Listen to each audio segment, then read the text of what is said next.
but soon he will learn manners. I will torture his body so that his soul learns to be humble. Okay, he know we just talking here, right? I mean, we just getting people interested in Rage Against the Machine. There he is. Yes. It was a conspiracy trying to stop us, but now we have beaten them.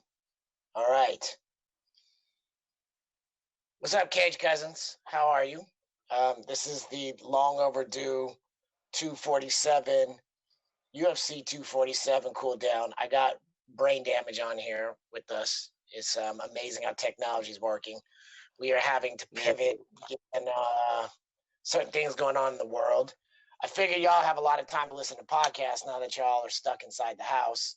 We're hoping this is helpful. A lot going on. So we're going to do three things. We're going to talk about UFC 247 and thoughts about 247 or 248? Which was it? 248, my bad. Yes. Shows how good I feel. 248. We are also currently watching this weird ass Lee versus Oliveira in an empty stadium. Family Stadium presented by the U.S. Army. A little scary. And just let get the elephant in the room. The world after the Rona outbreak. How do we deal with this stuff? And then we may even talk about some new music came out, that Jay Electronica and featuring Jay-Z. Have you heard that, Brane? No, I have not. Haven't. Okay, maybe we'll cover that at another time with Adisa. Did you watch all the prelims from 248? I think so. Okay. Yeah, right as I pulled in. Maybe not all of them. Not all of them. Right as I pulled in to Seawolf, Batgarel, a.k.a. Batman Gargamel, who actually really enjoyed our post on Instagram. He thanked us for that. Yeah, he liked you saying what you said. Right as I walked in, he knocked out Guido Canetti. Yeah, I missed that one. Was it nice? Yeah, it was nice. It was savage. And I didn't realize this, that Batgarel is actually a Jackson Winklejohn guy. Oh, I didn't know that either. Yeah, me neither. He was actually part of the whole squad there. So, yeah, very tactical. He got a savage knockout. So, given bantamweight in the future, I don't know what to say.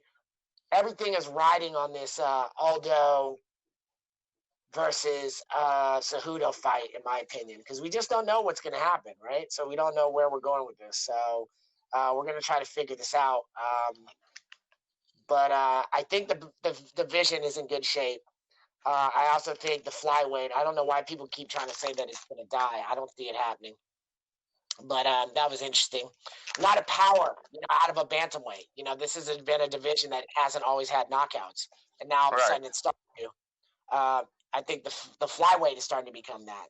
And it just continues to prove my theory, which is you got to have tyrants. You got to have these really dominant guys. And then the dudes who train to beat them, they start coming with a whole new skill set of monstrosity. And you start seeing everything change. And we'll come back to that concept. Did you see the next fight? Giga Chikadze versus Jamal Emmers? No, I don't think so. So what was that? Was that a decision? Yeah, it was a decision. Jamal was a wrestler who kept playing this outside game against this really savage Giga Chikadze. One of Rafael Cordero's guys. He had a real strong kickboxing game. Reminded me almost of Musasi, but with more activity. And sort of seemed to have, with his legs, Gokhan Saki power. It was really interesting to see that in the featherweight. I'd really like to see him climb the ranks and fight the what is Ronda's guy? Ronda's old coach in his trade. It's on the tip of my tongue. Edmund. Yeah, what is this guy? Shabazian? Yeah. Shabazian. I want to see those two guys fight because he's going to be. That's stylistically a really good fireworks fight, and that seems to be amazing. Yeah, I don't understand what Jamal's game plan was to try to fight that fight from the outside against somebody who's so rangy like that. It seemed like in the second round he was able to kind of establish himself and threaten takedowns. But, if you know you're a grappling guy, trying to throw punches from a distance and stay on the outside against a kickboxer, it seems like it's safe, but you're going to get hurt. Right. So I don't know what that was. Work. It's not going to work. You're certainly not going to climb the ranks of the UFC playing that game. Next fight was Gerald Meerschaert versus Gilroy's own Darren Wynn. And I wouldn't say he's necessarily Gilroy's own, but he trains out of Gilroy, one of the AKA guys. I was worried about this. I thought this would be a very bad matchup for Darren Wynn. And unfortunately, I was right. No disrespect to Gerald Meerschaert. I mean, huge fan of Rufus Sport, and they needed this win right now. They've had some bad momentum, right? Paul Felder just losing that war to Dan Hooker.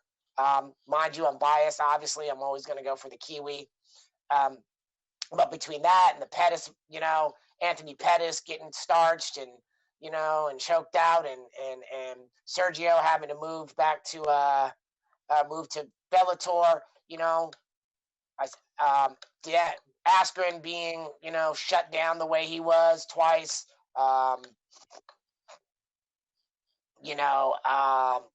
kind of moving out of there. I think they really needed that win, and Gerald showed it. What was really interesting is Bilal Muhammad was in the stands, and you could almost hear him yelling louder than anybody else, than the coaches. That's his training partner. It was kind of funny. He even posted about it. Darren Wynn was just getting pieced up by the kickboxer. And in my opinion, I just don't think at his size and his ability, I just don't think that the middleweight division is a good place for him. I mean, I understand the little man complex of trying to get over, trying to be inspired by Daniel Cormier and saying, this little man overcame so much. But that was a very different era. And we even see that DC had trouble with specialists later on, right?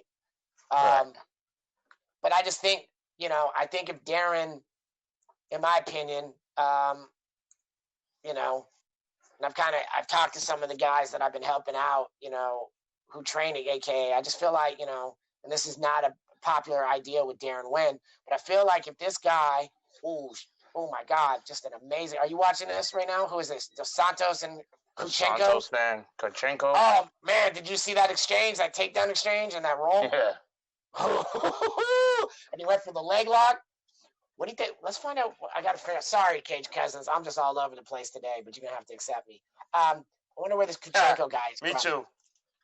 I think they said he was from. Is he Daggy? Damn it! They said it earlier.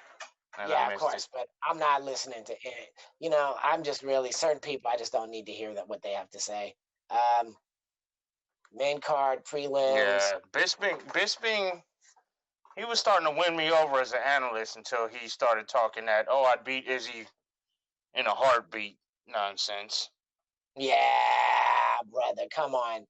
Again, this is the guy who thinks he actually still thinks he beat Anderson Silva. So I'm over it. Well, I'm not gonna comment on that one. Anderson pissed me off that fight. He could have finished him multiple times, and he just wanted the highlight knockout. No, not even that, man. He's afraid of hurting people. He's never been this. You know what I mean? All right, so this fool is from Propovit. You know what?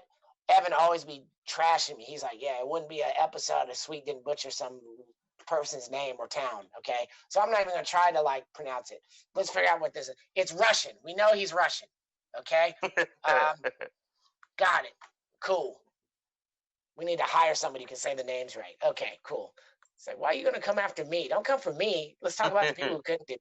All right, back to this. So I think Darren Wynn is way too small for 185.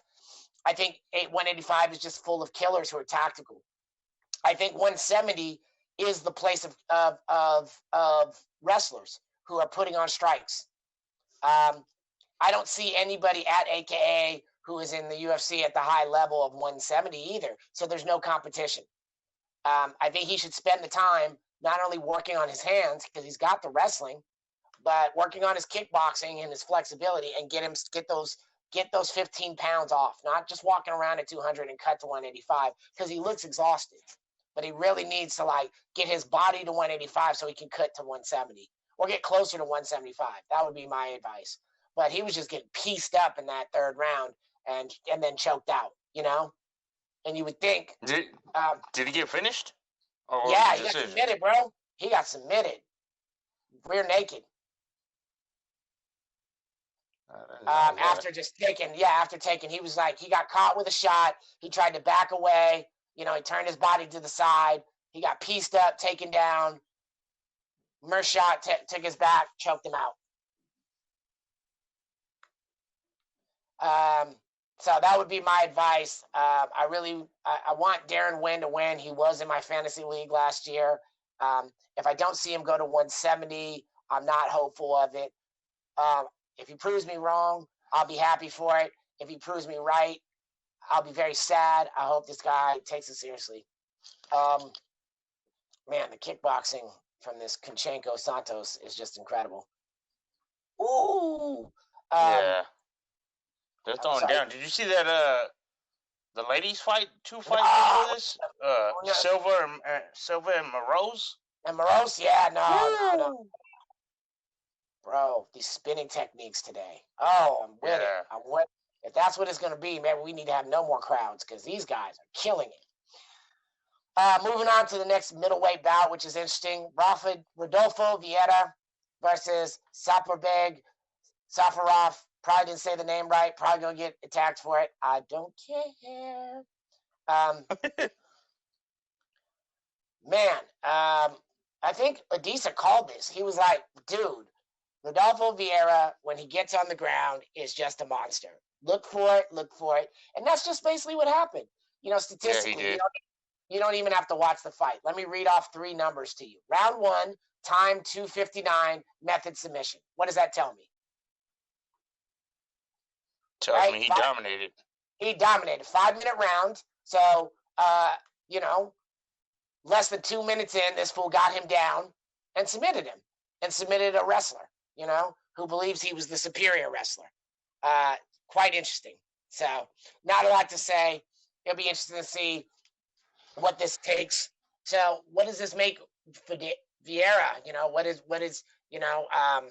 let's see, his ranking now is patience. So he's 6-0 in the middleweight, right? Now, it would be great if he had a ranking, Thanks, UFC. Wouldn't that be cool? Wouldn't that be a great idea? When you try to do that? Nah, we're not going to do that. Nah, that's responsible. Anyways, so 6-0, I mean, if you put it in perspective at, If not a top 15 fight, and another guy that's right on the cusp that whoever wins should get into the rankings. Yeah, we put it in perspective. I mean, we've seen this before. This is not, we've seen where this happened. So that was really intriguing to me. So that was a good display. And of course, I'm sitting there watching the fight, and then every 5 seconds, like someone brushes past me, and I'm like spraying them and me with rubbing alcohol. So it's hard to stay focused. I'm telling the truth there. Mark Madsen versus Austin Hubbard. I'm not trying to be mean, but this fight could have happened in the Tough House. Right. It was a war. I don't know. I did. Mm-hmm. I think that was the first fight I seen. Probably. I kind of was like, I'm gonna check out for this one. I ordered myself I ordered some salad and was doing that. You know what I mean? And clearing tables. Because Madsen was out wrestling them, but Hubbard was trying to get in with the strikes, if I'm not mistaken, right? Right. And I was also in the middle of an argument with somebody, you know, but, you know, by the way, shout out to Ambrose. Thank you for coming through. Ambrose, I would say your last name, but I don't want to butcher it too badly, but Akinmuseri. You may know him, really master trumpet player, jazz composer, lives in Oakland, California, went to in the illustrious master music instructor school known as Berkeley High, Biatch. But he played on several Kendrick Lamar albums, whatever. He came through to the fight, which was a surprise about his picks because we were going back and forth, arguing, because he was a John Jones fan. He wasn't convinced on Izzy. And I'm like, how are you not rooting for the Nigerian? He's like, he's not really Nigerian. He's from New Zealand. I said, bro, you're Nigerian from Oakland. What you talking about? Like, what are you? I need logic. Izzy was actually from Nigeria and then moved, right? Yeah. If I'm not mistaken. As a kid. Yeah, and his parents moved him. It's not like he bounced and threw his hands up like, I don't want to be here anymore, right? Right. You know? And one could argue the area that he grew up in New Zealand is the Nigeria of New Zealand. They, you know what? They're not going to like me saying that. They're not going to like me saying that. But I'm just telling my story. Anyways, Mark Madsen, Austin Hubbard, little kind of some bros. I was a little bored, but I moved on from it. Yeah. Got myself in the right mind to watch the fight I was really watching for. Sean O'Malley versus Jose Quinones. Now, leading into this fight, Jose Quinones said that basically he needed to cut out Sean O'Malley's heart and give it to the Aztec gods to help the people of Mexico. I was kind of here for that. I mean, I didn't want to really see some hearts cut out, but I did want to watch I did want to see this stuff. I was like, oh, this sounds terrible. I can't wait to watch. Hey, but they're still 100% Rona free, right? Who? Mexico.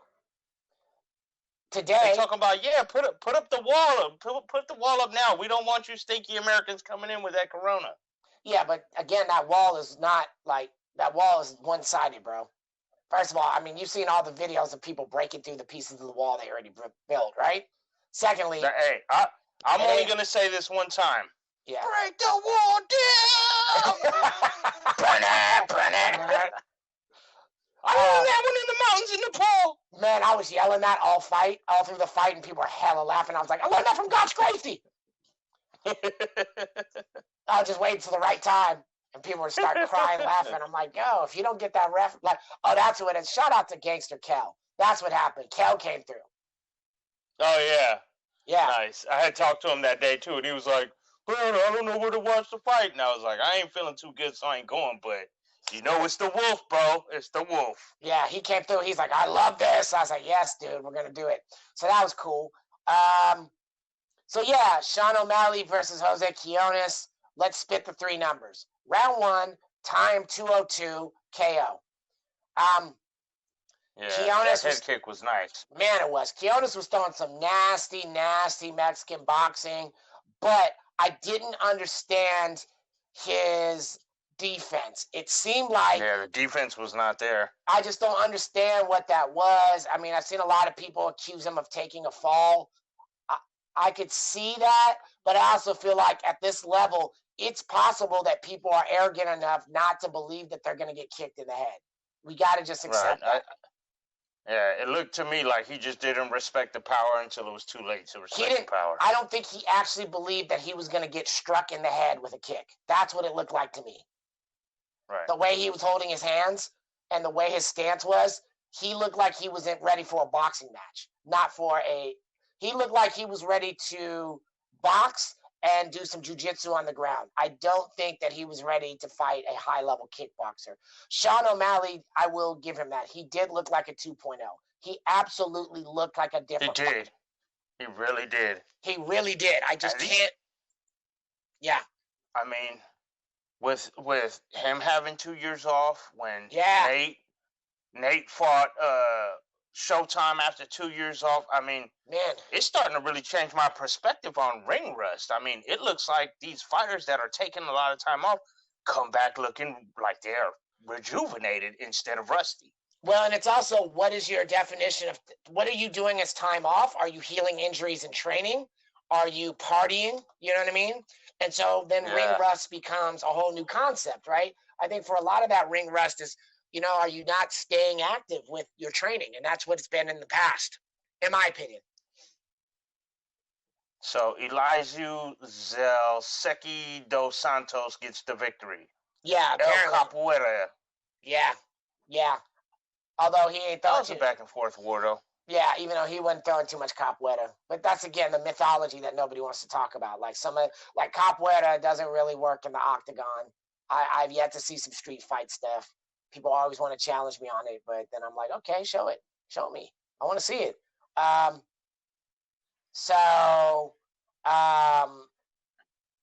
again, I was going back and forth with this dude on Facebook about, if that stuff work, if like Aikido works, show it to me. Again, not right. every. And there's stuff that you could slightly mix in. Right. You go all out with that style, and it's not. Thank you. There's not a single style that you can use the entire methodology and be successful in a street fight or in the octagon with. I've yet to see it. Right. So this is about to actually tangent. This is about to be interesting. You got Quiet Storm, Randa Marcos about to fight Regis. Regis is the last person to be able to really touch up. What's her name? What's fake accent's name? The one everybody loves. Fake accent. You know what I mean? Jiu-jitsu girl that everybody thinks is hot. Oh, Mackenzie Dern? Yeah. No. You're talking about was it Dern or was it No, it's Dern. Dern had the fake accent, and then she would miss weight all the time. Yeah. So although I have been told from female fighters, I am a little hard on that because it is harder for women because they do have stuff going on every month, and so the weight cut's not as predictable. So I am kind of like, I don't know anything about that. You know what I'm saying? Obviously, so I'm just opening my mind to hear that that's a factor. You know what I'm saying? I can't just rule it out. Agreed. If I wake up tomorrow and I'm a woman, I may have a different opinion. So, let's see. So this will be interesting. This is going to be a good war. Because, and again, Cage Cousins, you're just going to accept that we're going to jump around, but you're going to get more of this because, look, you guys are going to be staying at home a lot if you know what's good for you. Marcos has the really good takedowns through her judo. A lot of people don't understand her background being Persian from Iran.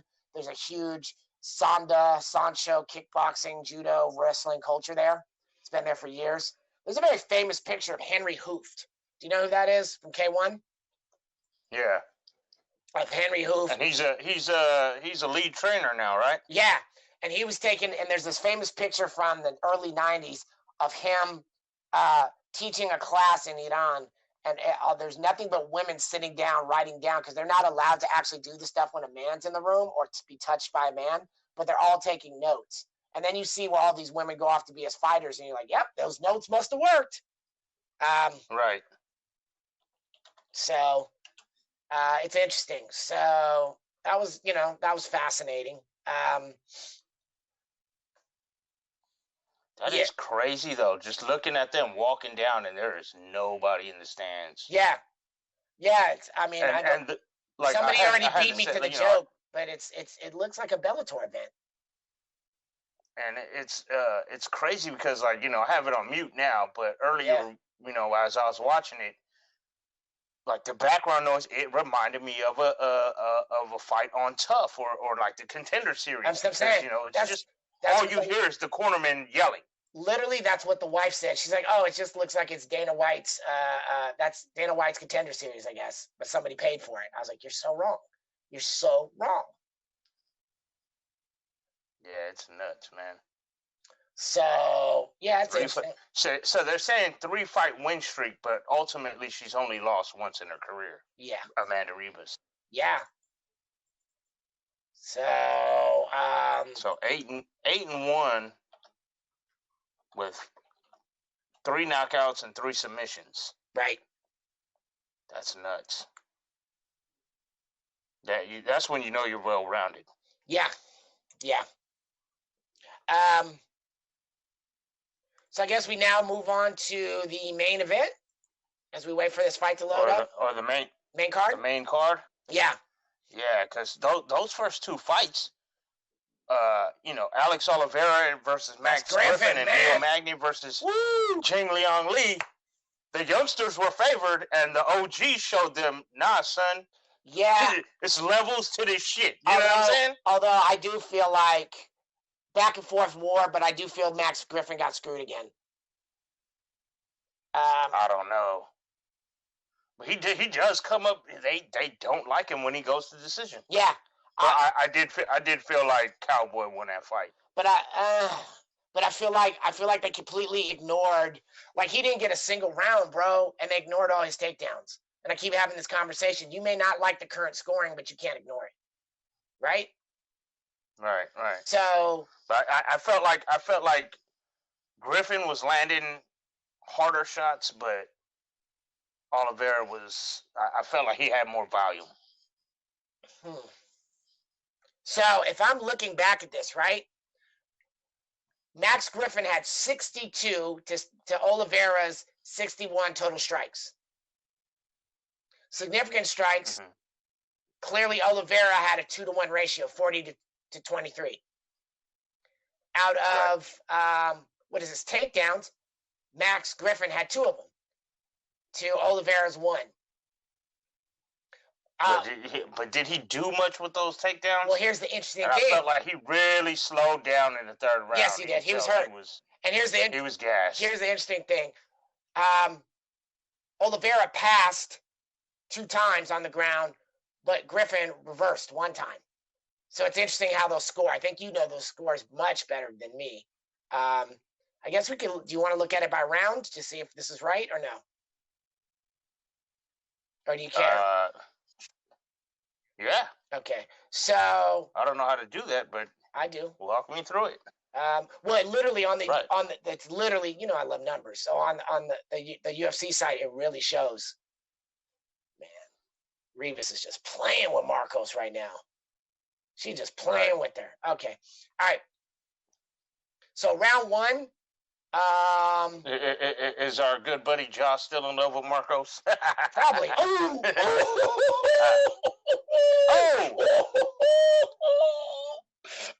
my God! What did I say? Oh, sorry, Cage Cousins. Marcos thought she was raw.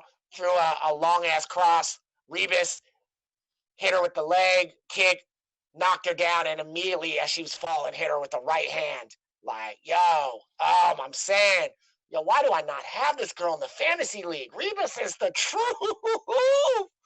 Right, that ground and pound is a little nasty. Dude, but her striking and the way she takes it, I like how she fights, man. She makes me think she's a Sancho player. Probably isn't, but I like to think these things. Let's look her up real quick. Let's look it up as we get unfocused. Y'all just gonna have to deal with me. Okay. It's called MMA multitasking. Yeah, multitasking. Because in MMA, you got to multitask. You sure do. Right? You might be dealing with boxing 1 minute, and then you get knocked down, and now you're dealing with wrestling and jiu-jitsu and ground and pound. Which is one of the problems of the scoring, right? The scoring as a boxing scoring that's got some additions to it, right? So it's really outdated. Yeah. Yes. She is landing some nasty elbows and ground and pound punches to the head. This woman is on her way. Let's see. All right, Marcos swept out of guard. Look, she's getting up. This is from Carhina. What the fuck? Biography.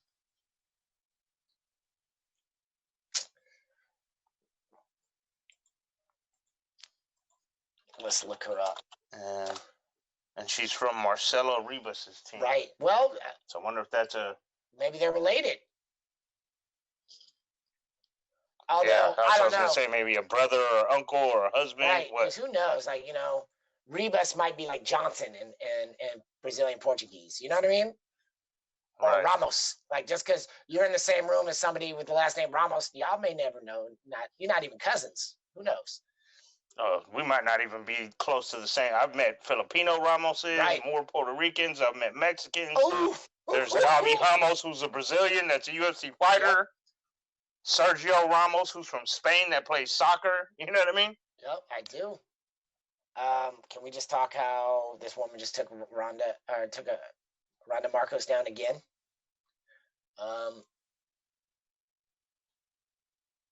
Yeah, I'm trying to figure out what is her style. Remember when they used to tell us their styles? Yeah, that's weird. They're not going to tell us styles anymore?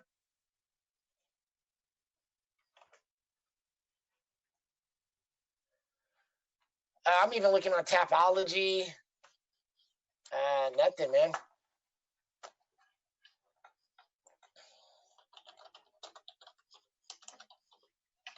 Let's see this one more time. I'll try a Google search and then I give up.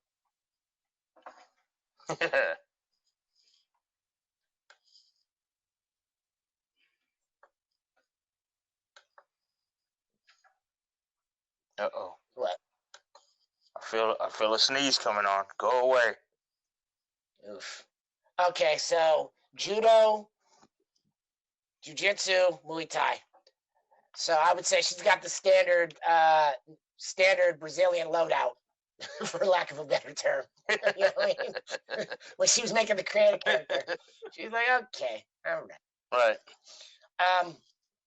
So yeah, okay, round one, Griffin versus Oliveira. There are 6 headshots that happen for each fighter. Pause. I don't get it. It's not a pause, bro. It's a headshot. That is pause. That's not. No. Sorry, you're mistaken. That was a clumsy pause. Cage Cousins, get him. Yeah, vote. You can vote. 3. We're gonna have a poll up. Is headshots a pause? Yes. No. Yeah, right. 3 body shots for Oliveira, 1 body shot for Griffin, no leg shots either. So interesting. Who are they saying? Red? Okay, yeah, so red, blue. Got it. Each red, blue. Okay, cool. Interesting. So match there, fair. 9-9, both of them connected to the dome. 6 to the body for Oliveira, 3 for Griffin. 8 leg strikes for Griffin. Oh, no, for Oliveira. Got it. Yep, you're right. Okay, he did win. It's kind of crazy, too, that we have an Oliveira in back-to-back weeks. Yeah. Because you had Alex Oliveira last week on the first fight on the main card, and then tonight, Charles DuBronx Oliveira fighting Kevin Lee. Right. And Kevin Lee, man, what's up with him not making weight again? Typical, bro. Typical, because he doesn't have his coach to watch him there to travel with him. It's typical. But he spends all his time talking, right? He gets one success, then he gets off the gas, right? I'm not going to make excuses for him, but there's just too much going on right now. You don't know if people are sick, right? You don't have your coaches. You're trying to manage your family back home. There's just too much going on. So I just think he needs to stop talking, bro. He needs to put together 4 wins and then talk again. Moving on to the next fight, Neil Magny versus Li Jialiang, the Leech. I was disappointed with the outcome, but I was going to be disappointed either way. I really like Neil Magny. I don't want to see him get fired. I want him to have a good career. I also like Li Jialiang a lot. And it really just showed the skill set. It really just showed what you're supposed to do. When you have a very powerful striker who is loading up, you can just start crowding them, and getting them against the octagon and using your grappling to just tower them out. And that strategy worked very well. So kudos to Neil for just, taking the time off and working on his blind spots and staying in the game. And now he made himself a contender again.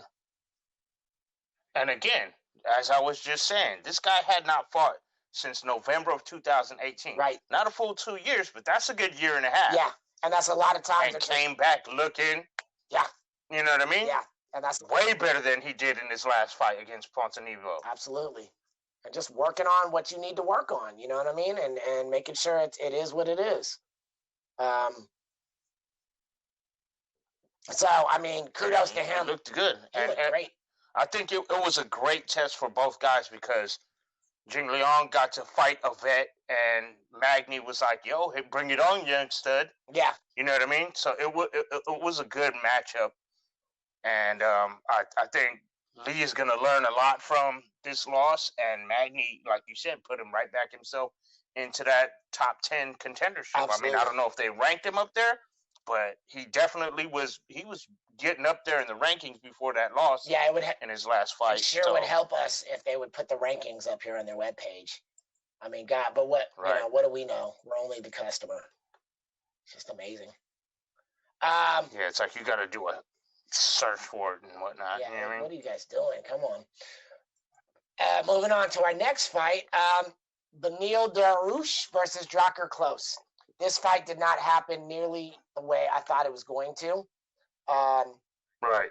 And there was a turning point where Drakkar Klose started out wrestling Dariush, and he started landing, and he started really hurting Dariush. And then for some reason, he started dropping his hands and throwing punches that he didn't have any defense behind and overreaching. Dariush, being the kickboxer that he is, spending the time with Rafael Cordero, coming out of that sort of, you know, shoot the box style, he knew what to do. He was ready. So right, and I love what he said in the post fight interview when Joe Rogan was like, "Yo, like he caught you, and then you ended up knocking him out, but it looked like you were rocked." And he admitted, he's like, "Yeah, I was." And he said, and throughout, he's like, "There's this thing about me that when you hit me and it rocks me, I go into, okay, let's do this." Yep, and he said, and he admitted, it doesn't always work out for the best of my benefit, but sometimes it does, and today it did. And now the guy's on a 4-fight winning streak. I mean, he's making some noise. That's that shoot a box style, right? That's how it worked for him. Right. It doesn't work for Gastelum. It doesn't work for RDA, but it does work for Dariush. And I feel like it used to work for Vanderlei. Right. But he lost his chin. There's only so long you can get stomped out before you lose your chin. Also, I think for Klose, and it's crazy that neither one of these guys are ranked. Right. And what I appreciate about Drakkar Klose is because of his knockout and the way that he fell with his mouthpiece out, he has replaced Rashad Evans in terms of the stanky leg. Woo-hoo! Yeah. Did you see that spinning back and then she followed with the kick. I mean, Regis, why do I not have this woman in my fantasy league? What am I doing? Right. I need to write this down. She is going to be a pick. It's maddening, though, because I come up with these things, and then I know that they're great, and then everybody else studies what I've been up to, and they take them the year after. It's merciless. Right. It's merciless. Merciless. Shout out to Cool Nut and C Fresh. I missed that IMP duo. Or I should say, rest in peace, Cool Nut. Anyways, just talking about a little bit of Frisco hip hop. Nothing special. You young millennials wouldn't know nothing about that 90s hardcore rap. No. Because it doesn't have tight pants. Yeah, but I mean, that was nice. But was it you, the one that had said that you were more excited about Whaley and Joanna than you were about Izzy? But we're not even there yet. We can't even spoil it. Bro, we can't even go there yet. Dude, we're not even there yet. I would just say this. Thank you very much to Klose for replacing Rashad with that stanky leg. Because you're going to be talked about for years. And even though you had the better hairline, you should have known better. Okay, so...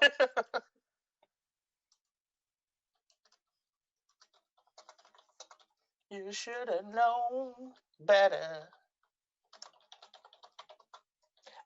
Woulda, coulda, shoulda. So, man. Superman punch.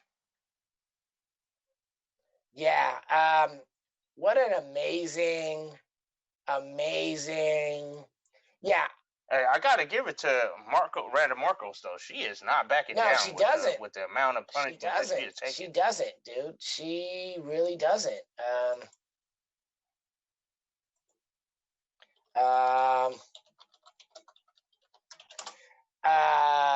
She's durable, man. I give her credit, but you could tell her arm is fucked up because see how she keeps dropping it. Yeah. And that's not to defend the takedown, but I think something's tweaked. See, there's the judo, which is great. But I think that's the danger. That's what Jose Quiones thought he was going to do, and that's where the danger is. Now, here's what's going to be interesting right here. Right here is the game changer. Because Marcos could transform this fight. Ooh. You see that with the elbow? I was about to say, or Regis just that there's always a cost. People are just not realizing now that these jiu-jitsu Muay Thai practitioners have now transformed it to make it so dangerous. We have seen that from somebody like Tony Ferguson, who's like, yo, if you take me down and put me on my back, I'm going to make your life hard. And it's kind of a 360 because that's how it was in the beginning of MMA, that like wrestlers would take the jiu-jitsu guys down and the jiu-jitsu guys would be like, thanks. And then it got to a point where wrestling just really, the wrestlers negated the jiu-jitsu. If they were on their back, you had to have high-level jiu-jitsu to catch them with a triangle or armbar off your back. You know, and now it's coming full circle where the jiu-jitsu guys are back to going like, thanks. Cool. Well, now you're in my world. They're not necessarily pulling guard like they used to back in the OG days. Yeah. But they're not fighting the takedown. They're definitely. No. And you see how, I mean, Marcos initiated the takedown, got it, and was on top. And now Regis is just transitioned that and beating it. Oh, my goodness. Yeah. And I putting her in a Kimura. Oh, man, that arm is bent. I wish, you know, Adisa was here because he would talk about this. My theory is that so much of it, and look how Regis reversed that. So much of this is that the no-gi contribution that is really, you know, that so many people have become far more comfortable just really using these type of rubber guards and things like that. But I may be speaking out of turn. Again, you know, I am not the jiu-jitsu judoka that, you know, my guy is. So, and of course, leave it to, you know, Mother Nature to conspire that there's this plague going around when you were supposed to start training jiu-jitsu. So I'm sure I'm about to get out of shape. Although I am converting my backyard back into the 36 chambers. Nice. Because that's where the martial arts school started. So I'm going to start training the wife out there and start training myself. Just, you know, take it back. I got kicking shields. I got pads or whatever. I might build, you know, I'm gonna see what gear I can save up for and then just roll out, you know, put it in the back shed. So I'm excited. You know, just get my sweat on. Anyways, now we're at time for the co-main event, brother. Are you excited? I'm excited. As you mentioned, I was really, really, really excited for this fight. Really excited for this fight on so many levels. Yeah. You nailed that one spot on. I think there was a couple things that I was really looking forward to. Obviously, I'm very biased. Weili Zhang fights the way I fight. She fights my style. She's very open with not only her Sanda and her Sancha, but she is a Tai Chi practitioner, comes from the hometown of Yongstai Tai Chi. She also uses a lot of Bagua and combines it with wrestling. I suspect she's a Xingyi person. So this is the first time I've ever been able to say, you know, hey, oh, God, Regis is beating the shit out of him. This ground and pound that Regis is. Oh, God. Yeah, so, here it comes. Now I sleep. What's my guy's name? What's my guy? Now I sleep my hand under just like this. What's our guy? Renato? Remember when he's telling him when he did that interview with Weidman? With Weidman, he's like, "What you gonna do?" Oh yeah, when they were practicing, and he's like, "I'm gonna choke him out. He's talking too much trash." Yeah, he's like, "What you gonna do when Anderson grab you and choke you out?" And he's like, "How's Anderson gonna choke me out?" He's like, "Just like this. I pick you up, I put you on the ground, I put my hand just like this under your chin." Anyways, that is, yeah.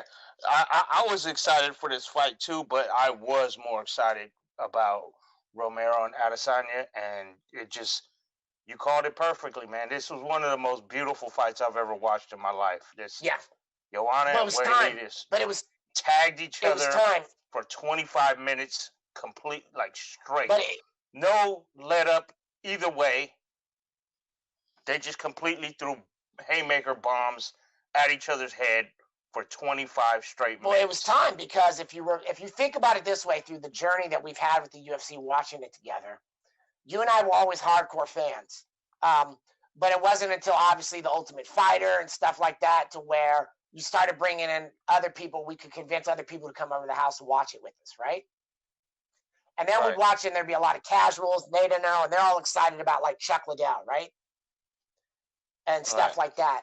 So, and then Anderson came in, and we're like, yo, this dude is the truth, and nobody wanted to hear it. But it wasn't until the Anderson versus Chael that it really started making people realize that the 185 division was the division to watch, right? So I feel like with women's MMA, everybody knows Ronda, everybody jocks Ronda. They didn't really know what it was, and I felt like this strawweight fight, despite the fact that we had been talking about how ill Rose was, you know, and how ill Joanna was, nobody was really watching until that fight kind of changed the world. And we needed that. It took the attention off. It took the attention off waiting for another Ronda, and it started to say, look, now you've got between Zhang and between Amanda Nunes, you have got some titans in women's MMA. And it's not just about superstars, it's about divisions that breed really good fighters.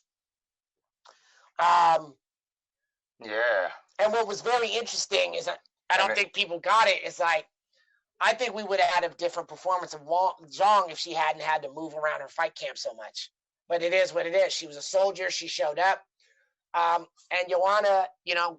Yeah, because it did look like rounds 2 and maybe round 4, she was a little bit winded. But she would catch that second win and she never was fully gassed. But you could tell it looked weird. It was like, I've never seen her like that. Yeah, you know what I mean? Yeah, absolutely. And so the issue at hand, the concern or whatever, you know, I think one of the things was, you know, did you agree with the decision? Oh yeah, I agreed with it. Yeah, I mean, because like I said, I had her winning, I think 1, 3, and 5. But it was a close fight. I wouldn't have been mad if they voted for Joanna either. I mean, I would have, you know, I was like, it's close enough to where you got to give it to the champ. I'm that old school. You got to really beat the champ to be the champ. But I felt like Joanna gave it her all. It just was looking at that head. You can't say she's the champion the way she is swole up like that. Well, yeah, and I mean, you know what I mean? In that tight of a fight, I feel like the damage to your person has to weigh in, and so much damage like that. People, if y'all have not seen that fight or the results of that fight, there are before and after pictures that you can look up on Google. Just look up before and after Joanna Jędrzejczyk. That's JEDRZEJCZYK. Jędrzejczyk. You look at before and after, and you tell me you give that the championship in a razor tight fight. Because Zhang Weili was busted up too, but Joanna's whole head was just massively swollen. By the way, here comes like more than I've ever seen the outcome of a fight you know where like that comes from? That Rahman back in the boxing days, he had. You know what that comes from? Big ass hematoma. That comes from because that shows how good Joanna is to where she did not catch a single blow to her chin or her cheek. She caught it in her forehead because her head was down. Like, you know, she's such a good technician. You should look like that. You should be lifting your chin. Knockouts come from lifting your chin. She was taking everything on her forehead. So, by the way, Brandon Moreno versus Jussier Formiga is about to happen. I don't understand Brandon Moreno. Yeah. He first of all, I'm excited for this. Brandon Moreno confuses me because he has that terrible name, right? Assassin Baby. Right? Remember, black kids in Spanish class, got to say in the back of your throat, assassin, baby. But he also be doing all these Shaolin Sanda hand signals, and I don't think he trains that shit. So it confuses me. Let's go back to Zhang versus Jurjajic. Let's talk about the tail of the tape. 5-round fight. Zhang had 170 strikes to Joanna's 196. 165 significant strikes to 186 of Joanna. Interesting enough, here's where I get pissed. They only gave Zhang 1 takedown. That's not okay. I don't really remember. I don't really remember the takedowns. I counted 5 takedown defense, 3 successful. So, round by round. This is great. See, when I do this by myself, it's boring when I do it. See, when I do it with you, this is great.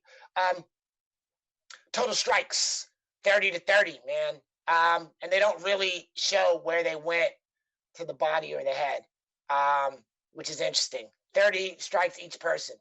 Round 2, 23 strikes for Zhang versus Joanna's 38. 1 takedown for Zhang. That's the 1 takedown, but they gave Joanna a pass. I didn't see much stuff on the ground where she passed, so that's kind of funny style to me. These judges, bro, this shit's got to be up on a board because they're sort of fun. 20-32 significant strikes. 39-40 total strikes for round 3. 38-38 significant strikes. 41-41 total strikes. I love that you're seeing these numbers. This shows Zhang's game. If you hit me, I will hit you right back, like a Sancho player. Significant strikes, 40-40. The tail of round 5 tells us a lot. 37-47 total strikes in Joanna's favor. Significant strikes, 37-46 in Joanna's favor. Zhang. So it's like they were dead even except for the body. So it says 96-96 to the head, 58-58 to the leg, and 11-32 to the body. Right. That is bananas. And there was like 3 different rounds where they had the exact same amount of strikes. So I think if you go back and watch it, I think you'll see that the judges really tried to ignore the takedowns. So. Great fight. What's the future? What does Joanna do? Does she come back for a rematch? I know Dana wants it to make his money. I could see it. But then that's going to happen. I mean, right. Like, who doesn't want to run that fight back, do you run it back? Do you run it back immediately? Do you run it back out? Do you give her, what do you do? Then also, we're going to find out the next fight, right? We got Rose versus Jessica. Right, because Right, and so the winner of that should be able to get the title fight because of the fact that both of them just lost the title. Rose lost it to Jessica after on a fight she was winning, and then I wouldn't call it a fluke, but the way she got dipped on her head and knocked out, it wasn't like a knockout punch or kick. Agreed. Then you got Tatiana Suarez, and Joanna's actually ranked 4th. So would you? I mean, that was an amazing fight, though, so I wouldn't mind her jumping all 3 of those. But it seems like the right thing to do would be give the winner of Rose and Andrade. Yeah. Of course. Andrade would be a rematch with Weili, and Rose would be a brand new fight. But you know what I mean. Her last fight was basically her title. I'm still old school. I'm sort of like I feel like you got to go back to the bottom of the pile a little bit, right? So whoever loses, I feel like Joanna should fight Suarez. Ooh. That would be a good fight. What's going on here with Formega? Did he catch Brandon? Yeah, did he catch him, or did he just slip? He's definitely got it deep. But I mean, did he catch him with a strike? He's not sweaty. That's what I was confused with. I looked down at the rankings real quick, so I missed it. I looked up. They were standing, and then I looked back, and he's just had the standing guillotine. Oh, he's out. Down to the floor now. Oh, he's out.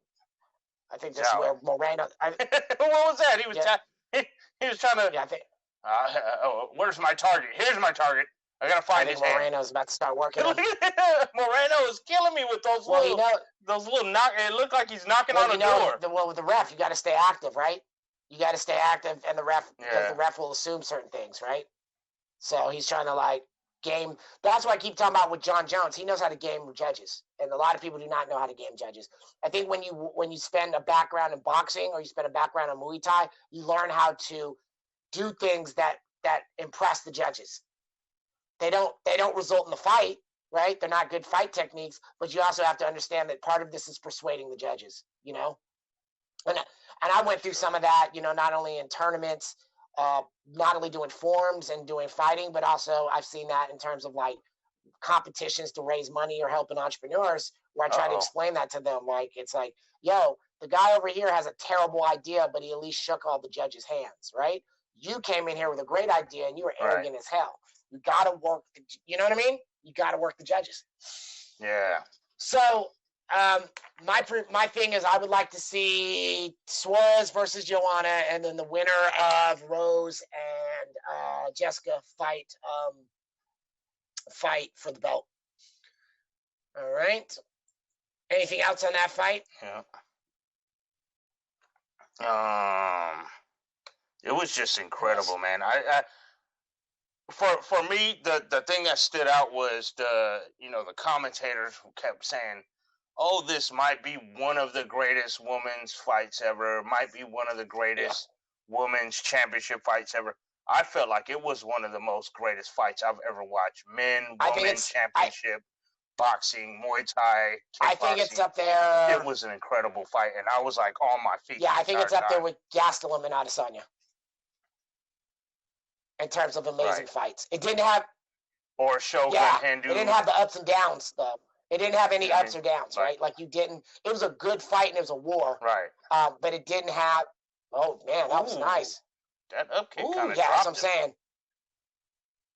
Yeah, that's what I'm saying. Hey, that transition was nasty. For my guy, just like, yo, dude. Yeah. Yeah, and look at Moreno's knee. Look his left knee. Yeah. That's a moo right there. He's struggling. You might want to grow up. And it looks like you may want to grow up. You might want to start being the assassin teenager. Yeah, assassin teenager. Exactly. You got to get rid of that baby. Even assassin preteen is a step up. Adolescent though. Assassin toddler. Assassin. It's hilarious. If he gets caught with his arm, yeah, that's right. You know, he was doing that activity before. Whoa, right? what was that? And especially it's interesting being in Brazil. There's no crowd to encourage the ground stuff. Yeah, that's dangerous. Ooh, yep. Oh, I think for. Oh, we finished. I think Formega trains on a top team with our guy, with Dean Thomas. Oh, nice. Whoa. Nice. Okay. Moreno caught a couple out ones. I mean, he hit a couple. Man, come on, UFC. I like a lot about you, but you really got to get better with your website. This is ridiculous.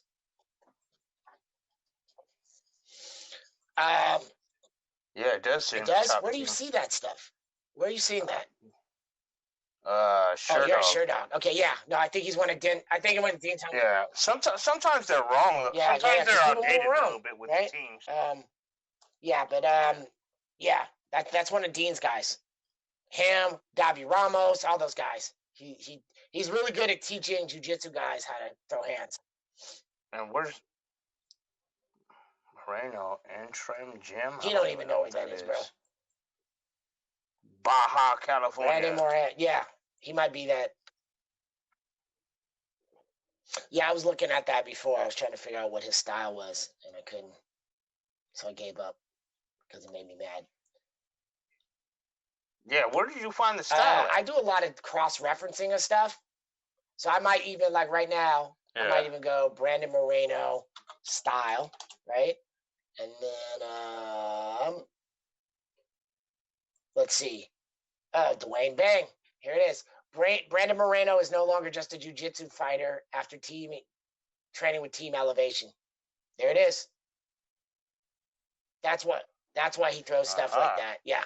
So it looks like Dwayne Bang Ludwig at Team. So he trains with Joseph Benavides. Oh, this is interesting. So this is a flyweight fight. That's crazy. It's crazy. You're like feeding your competition here, Benavides. Okay. Okay.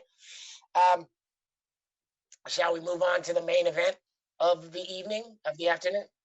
The main Of the afternoon. Let me tell you something. Let me start with this. People will agree, people will disagree. I don't care. You know already that I'm hella biased for Izzy. You know that I'm an Adesanya fan, and that dude's like my family. But I'm going to go here with y'all. There's no reason that Yoel Romero should have been in the ring other than the fact that he got called out. Okay? This cat is one of the #1 BS artists in mixed martial artists. And y'all don't, casual fans, and I'm going to call you that, don't know that because you started watching this for the first time. Y'all weren't there when me and Brane saw him get knocked out by Fei Zhao in Strikeforce. Am I lying? Y'all weren't there when he was playing those little stool games, right? Remember that? Kennedy. Yeah, Kennedy and this did dude, it a couple times. This dude is really good at fighting, grappling and wrestlers, right? So you could give him the Weidman, and you could give him, you could give him Jacare, because these are guys who are using strikes to set up a shoot. But other than that, that guy is not who you think he is. Okay? Oh, Jacare and Weidman is the other ones that he did. Well, and also those are guys, yes, and those are guys that he catches with like exploding knee, right? Because when they go into a shoot, they get frustrated and they shoot with him because he stands in one place and waits, right? But let me ask you this: why didn't he try that with Brunson? Oh, wait, he got touched up by Brunson. We didn't bring that up, right? Yeah, but he KO'd him. Yeah, I did. Late. But that was the same thing with Kennedy. Kennedy was touching him up, and that's why he didn't want to answer the bell in the third. And then that extra little 30, 45 seconds that he got to rest, and then came out and knocked Kennedy those games, bro. And so I think going into this, Israel knew what he was getting into, that this dude was not playing game. This guy was not going to be playing fair. He already came, already coming up to the weigh-ins talking about, how many years? Like, come on, bro. Let's just be honest. You have missed weight hella times. What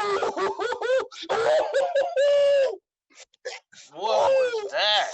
Hey, assassin teenager is doing great. That was an amazing transition. Yeah, that first round, Formiga was bullying him, but he came back. I think Formiga's tired now. So, anyways, how do we describe this fight? But yeah, like even after the first couple times that Yoel exploded and landed, you could tell Izzy was like, "Yeah, I'm not going to sit here and take this all day." Even Izzy said that. He's not moving. So let's talk about what it really happened. The fight that I saw, and maybe you saw a different fight. They both come out, and first of all, let's talk about some subtle stuff that people didn't catch. The wife turns to me, and this is a transition, by the way. I should have said this earlier. I want to thank Weilin Jiang for getting my wife to ask me if she could learn to train kickboxing now, because it was her who inspired her. So thank you very much, Weilin Jiang. Thank you so much. Nice. Okay, moving on. The first thing she noticed is she sees Yoel Romero, and she says, "Why is his fingernails and toes painted black?" And I say, "Because he pretends that he's the soldier of God and he's super Christian, but really he's into Santeria, and he's trying to call in some Ogun metal energy." I don't practice Santeria. Hey, but what was that in the first minute where he was just? I mean, I get the feeling out process, but he literally took 2 steps into the octagon and then he literally took 2 steps, stood there and put his hands up and I'm like, yo, Izzy's the champion. Bro, you're the one with knockout power. I mean, not saying that Izzy doesn't have knockout power, but why are you gotta go take the strap, so many people. I'm like, I'm not. I just, I want to quote. I wish I had this quote. Like, remember when Nate checked Brandon Schaub, and Brandon was like, "Oh, I'm so surprised that Conor didn't knock out Mayweather," and he was like, "That just shows your ignorance." Like, I just want to sample that over and over again. Like, that's it. And I wasn't trying not to be an a-hole because I want people to watch the sport, but I'm like, bro, if you would watch the sport for a while, you'll understand when you come to the fight and you're trying to take a belt, standing in the center of the octagon still and putting your hands up is a sign of somebody who's been hurt already. It's not the sign of aggression and it's going to win a belt. So he already started in a weird place. Now, Right. Izzy comes out. Izzy's throwing flowers. He's on all red. You ask him in the press conference, what is that about? And they said, oh, it's mourning his dead cat. His cat did die, but that's not what he's doing. Red is the color of Shango, which is fire and lightning, who is the traditional rival of Ogun. So he knew he was playing with this dude's head. This was some Santeria versus Yoruba stuff, because that's the tribe Izzy is from. So he was already starting with the mind games. Like, if you think you're going to counter-strike a counter-striker, you're out your mind, okay? So Right. I timed it. Yoel literally stood there for 2 minutes, right? Right. I think if we had my man, your man, our guy, the greatest judge and ref of all time, Herb Dean, he would have said something, right? He would have told Yoel, are you going to fight or not? Because I'll disqualify you, right? And then when the ref did, but I mean, he waited till like the third or fourth round to be like, yo, y'all gotta. Right. You got to do something right. But he said, remember he said that? And then even Joe Rogan was like, what? This is crazy. We've heard the refs egg them on before. No, we saw it was in ridiculous. We saw it in Ngannou versus I get that you're both Black Beast, where he was like, "Yo, you guys are actually gonna fight." Right. That's he what was this like, "You guys fight actually have reminded to me fight, or I'm gonna disqualify you." You know that, right? You have to actually fight. And let's be real. In Pride, you had the yellow card where they would take 10% of your purse if you are not entertaining the fans. They should have. They should have given Yoel a yellow card because, again, he was not the aggressor. He was not doing anything, and he didn't really do anything offensive until the third round or the fourth round when he started those ridiculous takedowns, which is my next point.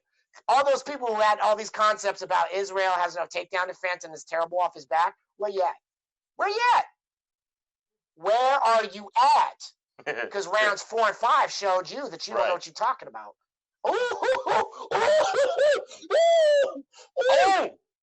Hey, put your hands up, man. Put your hands up, though. He was getting that work. He's getting that Mexican boxing in.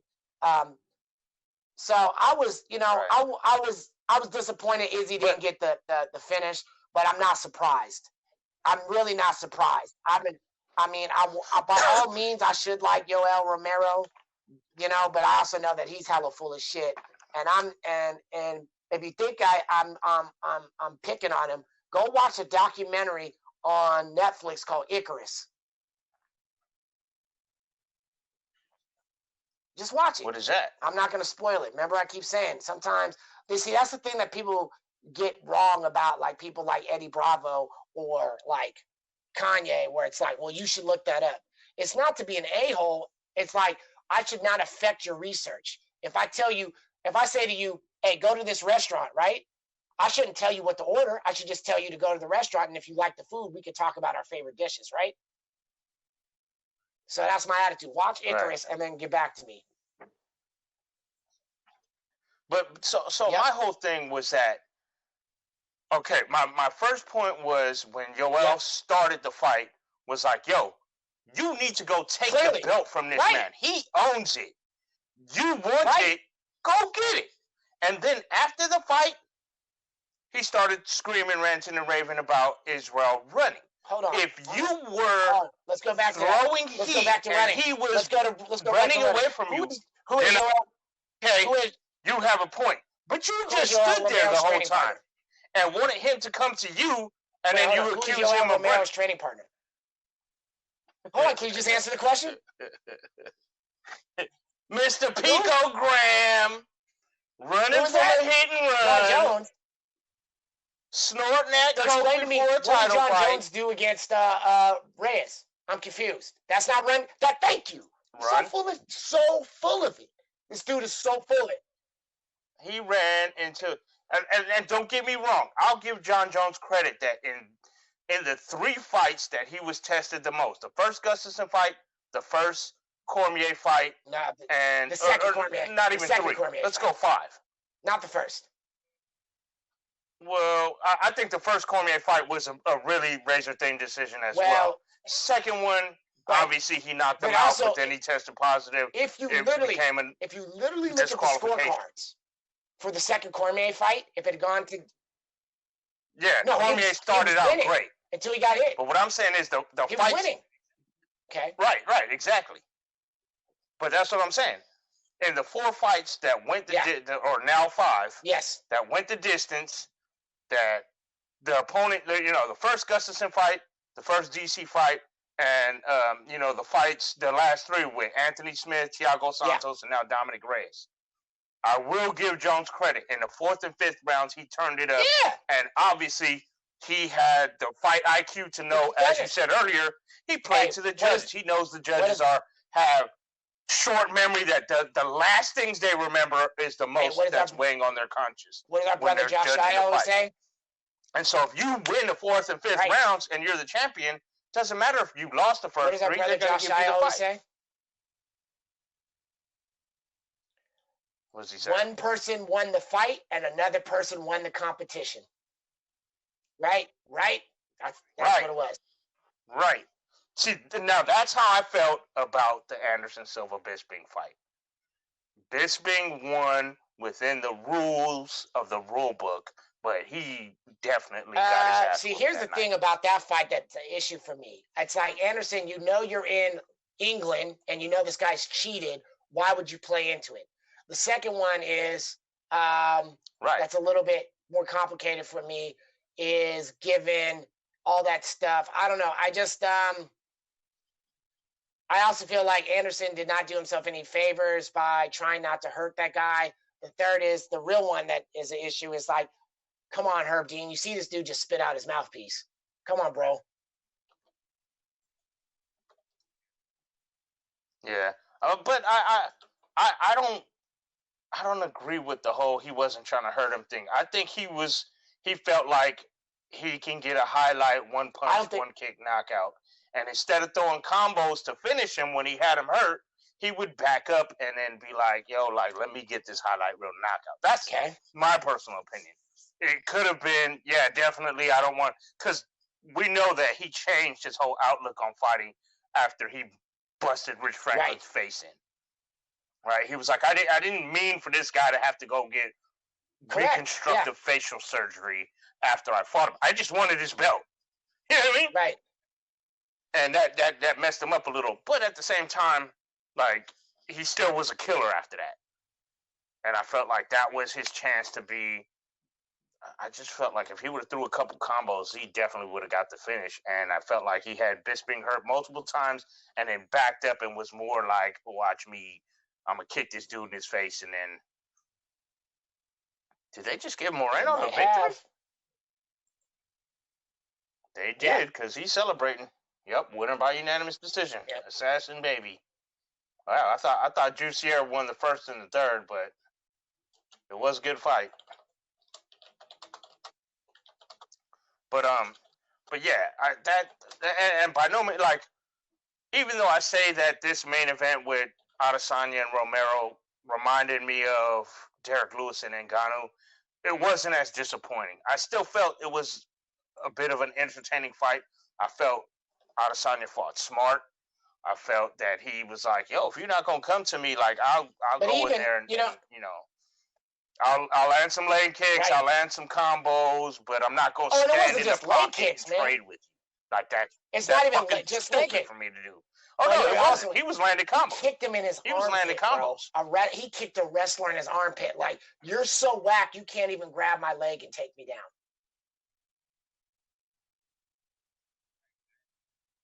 Right, and that's. I mean, Izzy went out there and got it done, bro. Plain and simple. I know people are upset, but you have to also think about the fact that Joanna and Wei Lee went out there and punched each other in the face for 25 straight minutes. One of the most entertaining fights that has ever happened in the history of violence. And then the next fight was a bit slow-paced, a bit And again, it's Right. two counter fighters. You can't expect two counter fighters to go out there and slug it out the way two And look at offensive us, fighters and also did look at what happened right with before that. what's his name, Vitor. Vitor's a counter fighter. He tried to get off stuff on Anderson. He didn't sit there and just watch. You know. Right. And I mean, kudos to Izzy because he didn't get frustrated the way Anderson did when he fought Who else Damian did that Maia shit to him? and Chalice Ladies, right? Because he was like, "Yo, y'all both were like, I didn't even want to fight you. You're a fellow Brazilian, but since you want to talk that shit, talking about you gonna take my arm off, you know, I got 8 legs as a spider. You gonna break one off and take it home as a trophy with my belt, and now you standing over there. I'm the champion. Right. Come get it." And Anderson got pissed, and then they started. That's what started the whole. Yeah. He's cocky and he's mocking people. Yep. And let's be real, that caught up to him in the Weidman fight. But I never felt that he was being cocky in those two fights. I thought he was being frustrated. Because he was like, "Yo, here's the center of the octagon. I'm right here. Why you way over there?" The Weidman stuff was actually more of he was trying to get a mind game going and intimidate, and it just wasn't going to work. Right. But I think where he went wrong in the Weidman fight was he was slipping the first 3 punches, but then he wasn't throwing those counters. Because you could see Weidman would throw 3, Anderson would slip, and Weidman would kind of flinch off because he knew that counter was coming. Right. And then it never came. So after 2 rounds of that, Weidman was like, "I'm not going to stop throwing after the 3rd punch. I'm going to throw 5, 6, 7, and just keep going." And then one luckily landed. And he trained for it. I mean, that's the other thing. It's like I don't think Anderson realized after a while there's so much footage on you. You're the tyrant. People are studying to beat you. You know what I mean? Right. And almost like, you know, well,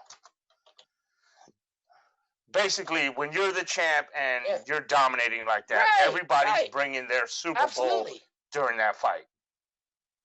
And I feel like if Anderson got that rematch today, it'd be a different fight. Weidman is obviously not the fighter that he was before. Anderson, even as old as he is, his skill is still there. Maybe his athleticism and his speed I think that's a great fight for him. That's great. But his fighter IQ makes up for that. That would be a great fight. Because Weidman clearly is broken. And Anderson, you know, can't take a leg kick, but I think he could kill him. Yeah. Right. And he would have to fight the smarter fight rather than the... Yeah, but he fights with his hands up now, right? As he did against Izzy. Right. Yeah. Which wasn't incredible. But again, you know that because you're a fight fan. As other people who are like, "Oh, you know," it's like, "No, I can't even talk to you. You're not dealing with reality." Yeah, and especially when the casuals come in and they're like, "Oh, I've seen Anderson Silva's highlight reel. I've seen Israel Adesanya's highlight reel. There's going to be a highlight reel fight." And then it was, again, 2 counter fighters, 2 amazing, unorthodox strikers. They still gave an entertaining fight. Way more entertaining than Romero brought. And it just, I don't know, man. It seems like it's becoming a trend with, like, for me, it started with Darren Till and Stephen Wonderboy Thompson, where they kind of pussyfooted around for 25 minutes, and then when the fight was over and Darren Till was announced as the winner, dude, you just showed more aggression in 30 seconds of the post-fight interview than you did in 25 minutes of fighting.